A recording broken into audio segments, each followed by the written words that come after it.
Good morning, students, and all the viewers who are watching this video. Myself, Dr. Rakhi, Assistant Professor in Commerce from Maharaja Agarsen Mahavidyalaya, Jagadhri. Today, I am going to tell you about company. What is company and what are different types of company? Dear students, from this video, you would be able to know about meaning of company as per section 2 subsection 20 of Companies Act 2013.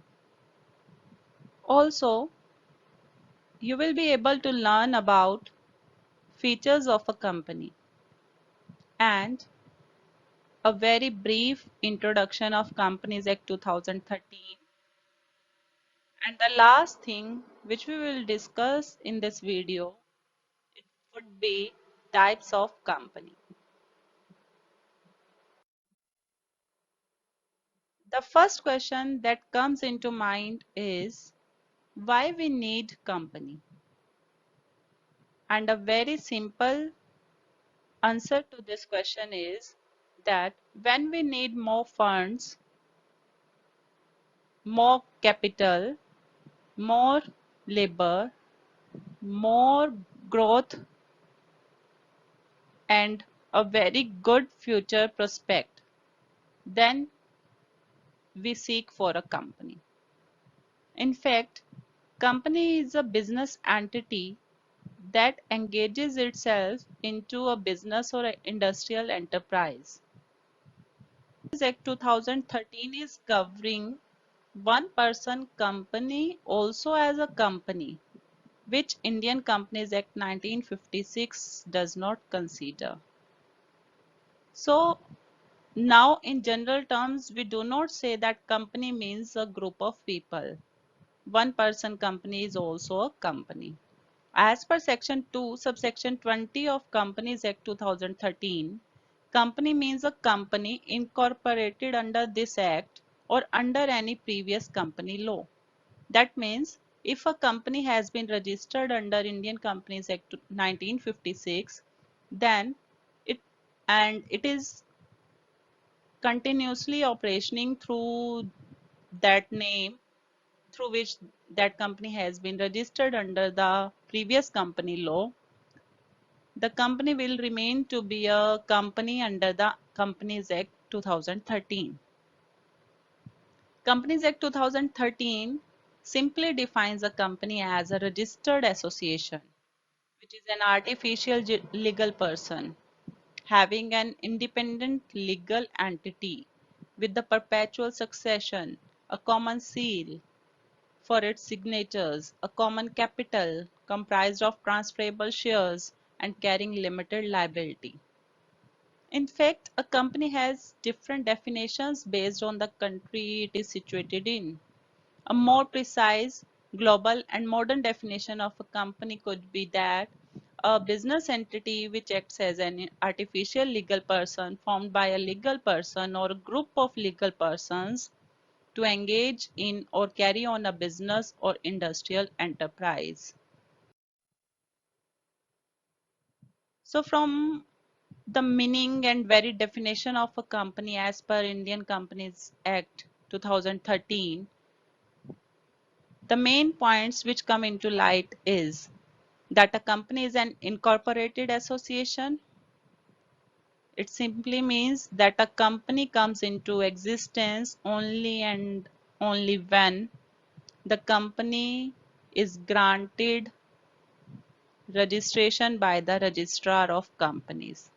That means when an association becomes registered, then only a company is formed. And incorporation procedure involves preparation of many documents like memorandum of association, articles of association, etc. Second thing which comes into light is a company is an independent legal entity. That means a company can be sued and members and companies are different. Company can enter into different contracts, and company can also acquire property or sell properties, assets, etc. So it means that company is an independent legal entity. The third main feature of a company is it is an artificial legal person because it is not a natural person. It is created by law and it is wound up by law. That is why it is called as an artificial legal person. Company has perpetual succession. It means members may come, members may go, but company goes on forever. That means there is nothing like sole proprietorship or partnership firm that a person dies and the sole proprietorship firm is wound up. No, company has a perpetual succession. That means if one member goes out, then another members come in. But it is the most essential thing that company is formed with minimum number of members as prescribed under the law. Company has a common seal for its signatures because it is not a natural person, so ultimately it requires a common seal. The other two features which I have laid down is common capital and limited liability.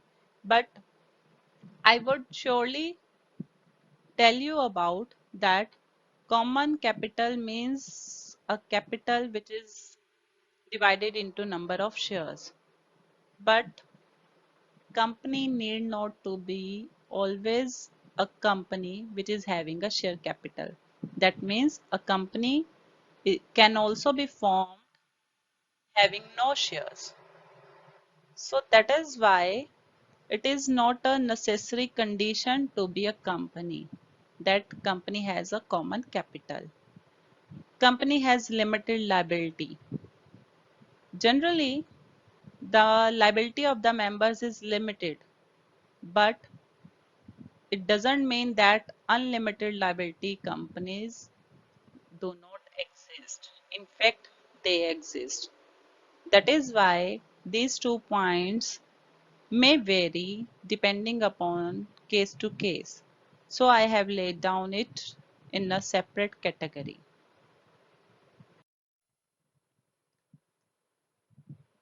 Now comes a very brief about Indian Companies Act 2013.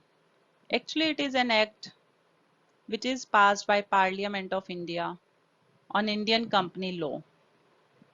This act regulates incorporation of company, responsibilities of a company, directors, dissolution of company, and this act is divided into 29 chapters containing 470 sections as against 658 sections in Companies Act 1956. Currently, there are only 438 sections in this act. It has repealed Companies Act 1956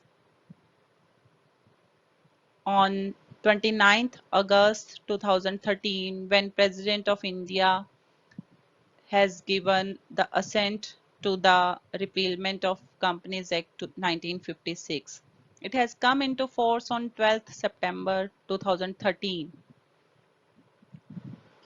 with few changes in previous act, like earlier private companies maximum number of members were 50. Now it will be 200. A new concept, one person company is included in this act, and one person company will be called as a private company. So a number of changes have taken place in the new act, Companies Act 2013. This act is actually come into existence to consolidate and amend the law relating to companies. It has been notified in the official gazette on 30th August 2013, and this act, in the very first time, it has defined that company secretary as a key managerial personnel of the company. So it simply means that Companies Act 2013 have brought many changes to the earlier law, and it is a more comprehensive and a more precise form of act. It is an act which is which is equally applicable to all the companies that are incorporated under this act, and any company which is incorporated before the formation of Companies Act. It simply implies to all the insurance companies, to all the banking companies, to all the companies which are engaged in generation or supply of electricity. Besides knowing that a specific special act is applicable to all these companies, like on insurance companies, Insurance Act 1938 is applicable. On banking companies, Banking Regulation Act 1949 is applicable. Besides these, the companies have to follow the Companies Act 2013. So now a question comes into mind that what type of company a group of person should undertake. That means in which they should invest their capital. When we deeply think about different types of company, we can categorize into many types. For example, on the basis of incorporation, we can define company as statutory companies and registered companies. Statutory companies means those companies which are constituted by a special act of parliament or state legislature, which are specifically made with an intention to provide the public service. Companies Act 2013 will be applicable whether these statutory companies are governed under the special act. Such type of companies include companies like RBI, Reserve Bank of India, LIC, life insurance companies, etc. And the second classification, that is registered companies. So companies which are registered under the Companies Act 2013 or under any previous company law are called registered companies.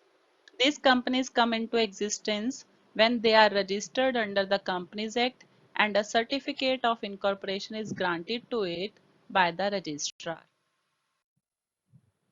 Another criteria on the basis of which company can be divided into three parts, that is on the basis of liability. Under this category, the first subcategory is companies limited by shares.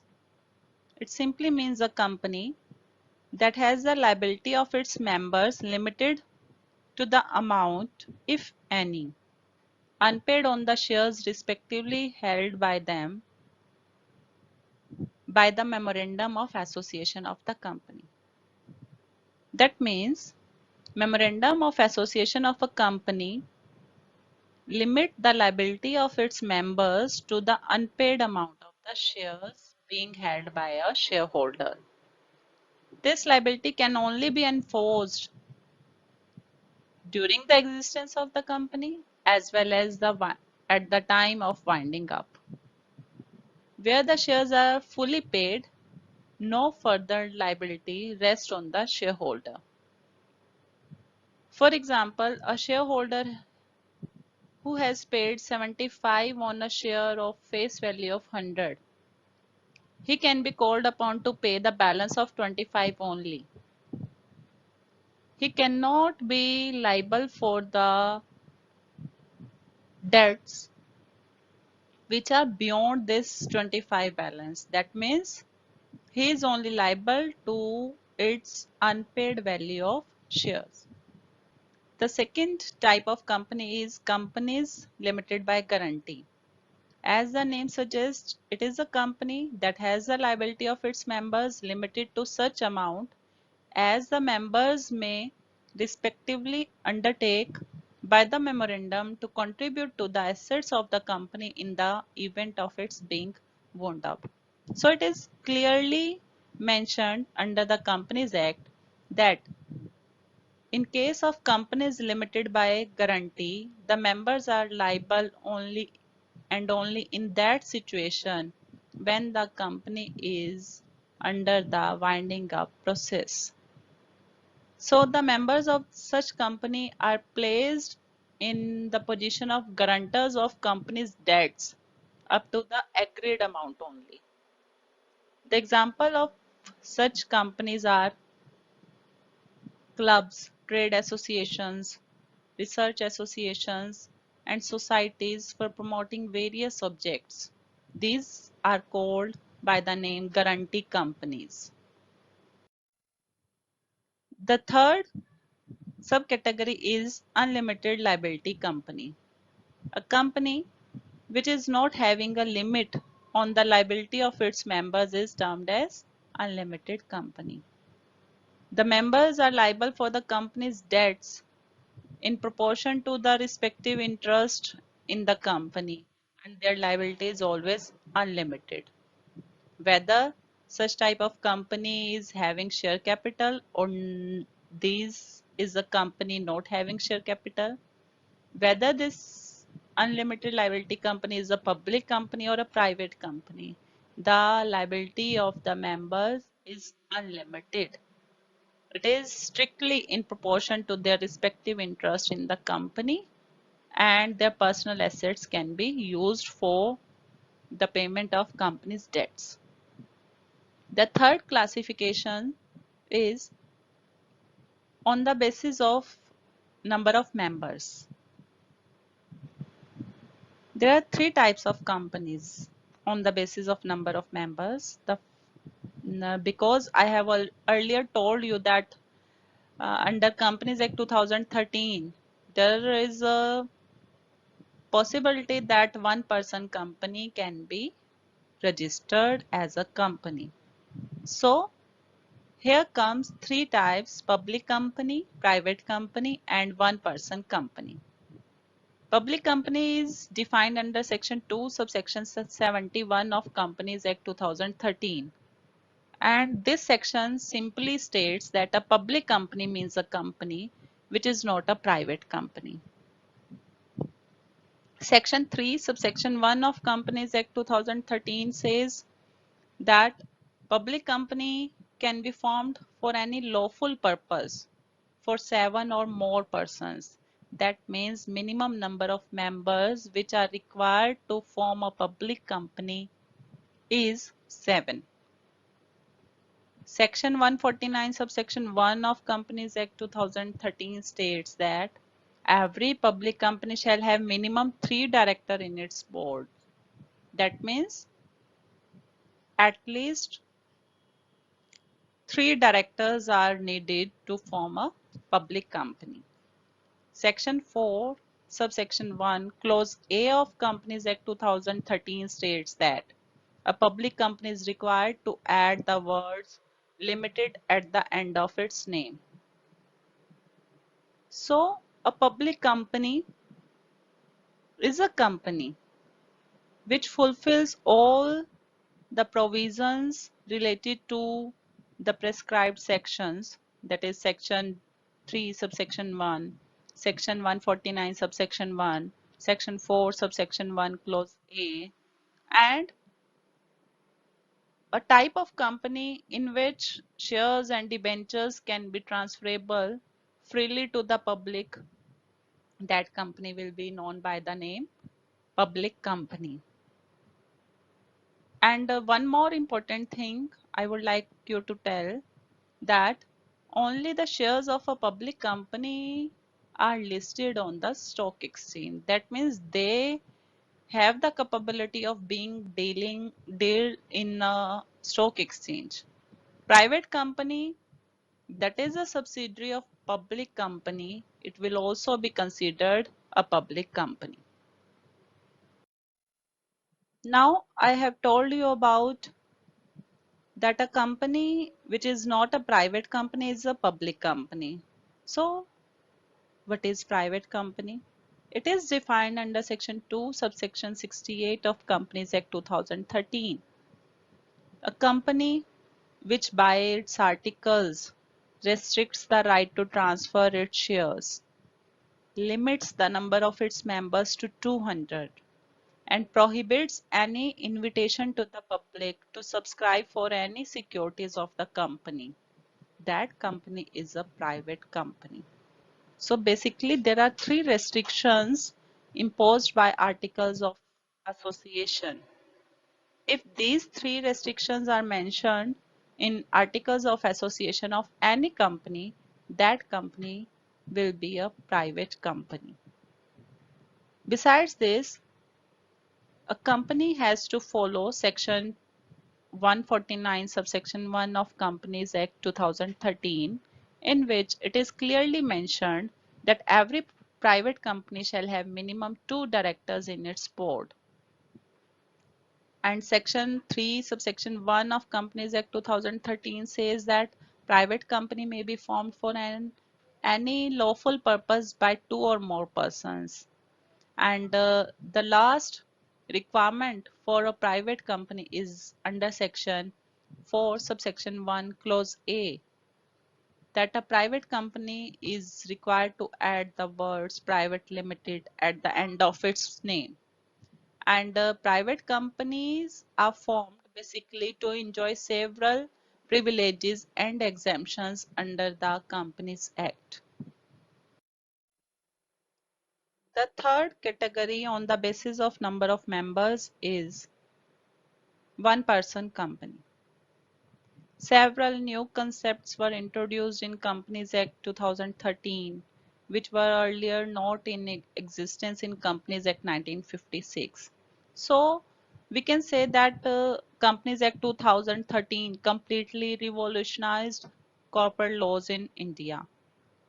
One of such was the introduction of OPC, one person company concept. In fact, it has given flexibility to a company.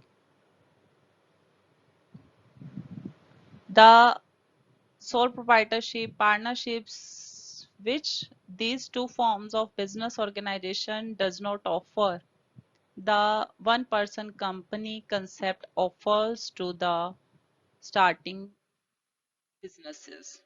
So for the startup, one person company is good enough. Section 2, subsection 62 of Companies Act 2013 defines one person company as a company which has only one person as a member. Section 3, subsection 1 of Companies Act 2013 says one person company as private company may be formed for any lawful purpose by one person. Section 149 subsection 1 of Companies Act 2013 says that one person company shall have minimum one director in its board. Its sole member can also be director of such OPC. Some more features are there in one person company. Like one person company can have only one member or shareholders, unlike other private companies. Uh, the best feature of OPC is that sole member of the company has to mention a nominee while registering the company, which is differentiating one person company from other kinds of companies. Since there is only one member in one person company, his death will result in the nominee choosing or rejecting to become its sole member. Generally, it doesn't happen in other companies as they follow the concept of perpetual succession. Besides this, OPC enjoys several privileges and exemptions under the Companies Act. When we want to classify company on the basis of domicile, we can say a company may be a foreign company or an Indian company. Section 2, subsection 42 of Companies Act 2013 says, foreign company means any company or body corporate incorporated outside India. That means those companies which are registered outside India but have a place of business in India, whether by itself or through an agent, whether on physical basis or through online mode basis, then that company is known by the name foreign company. In simple words, when a company is registered outside India but has a place of business in India is termed as a foreign company.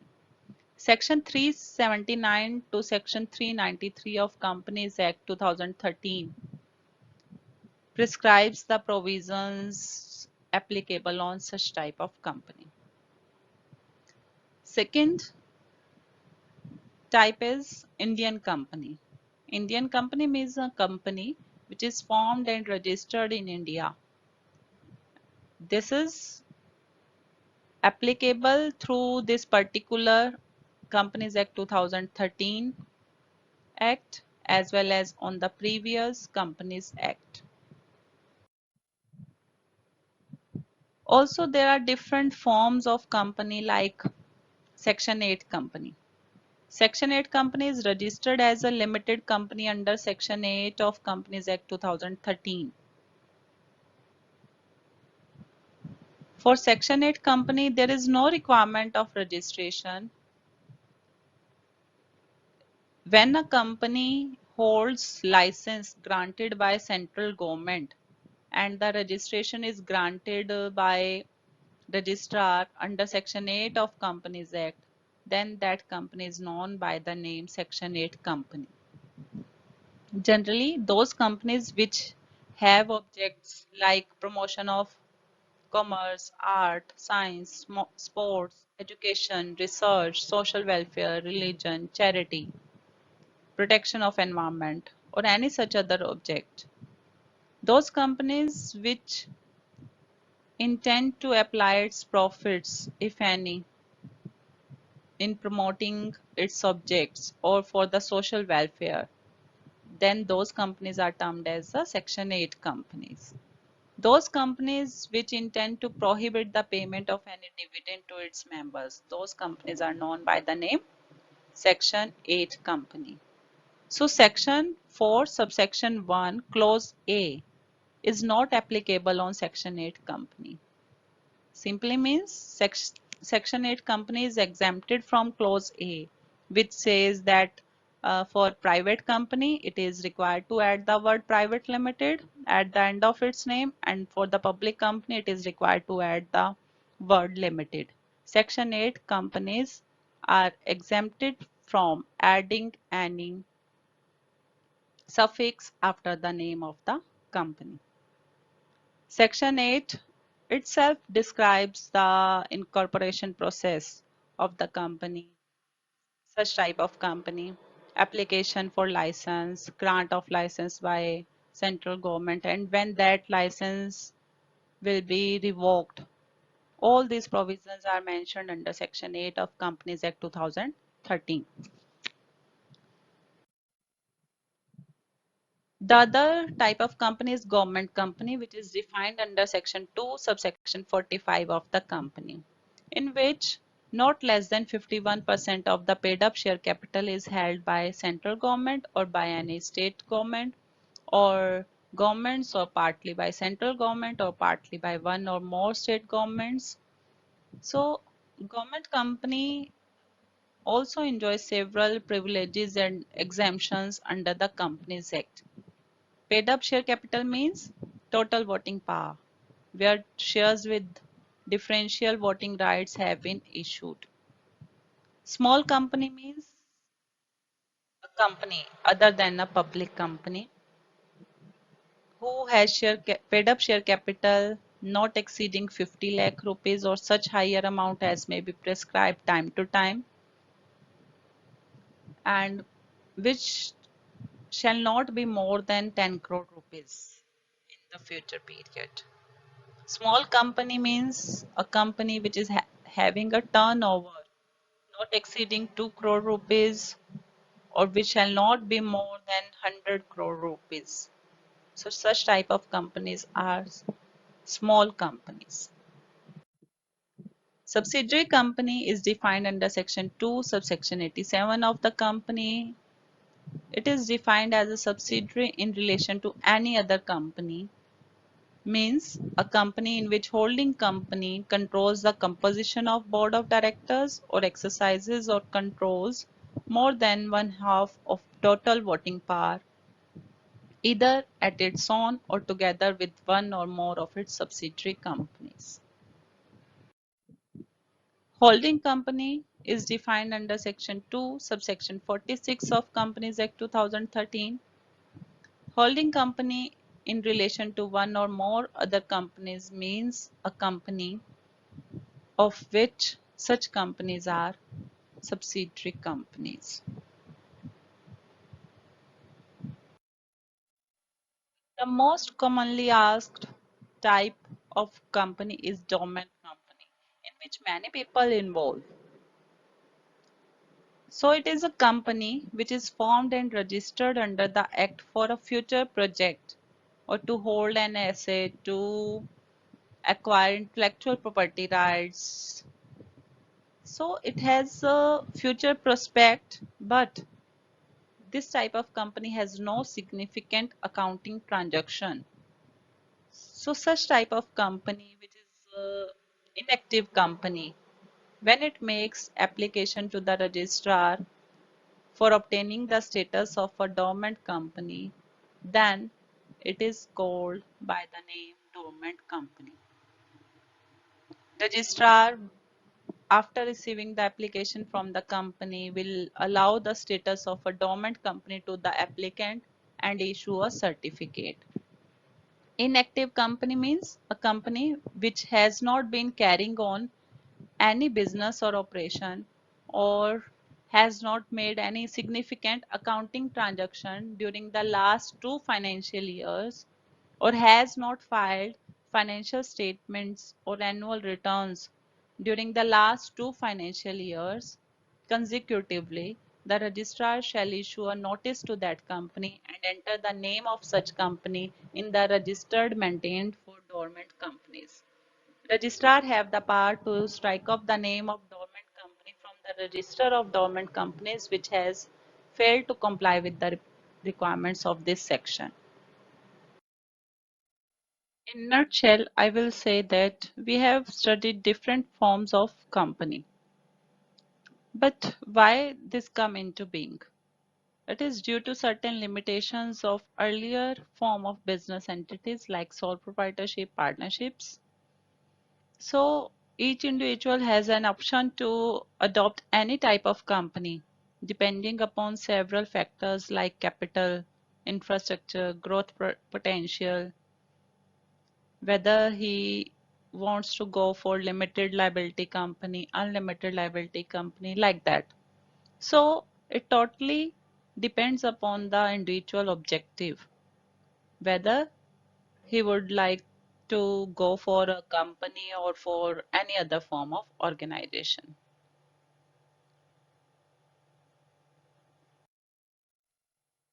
For preparing this video, I have gone through these references. Thank you so much.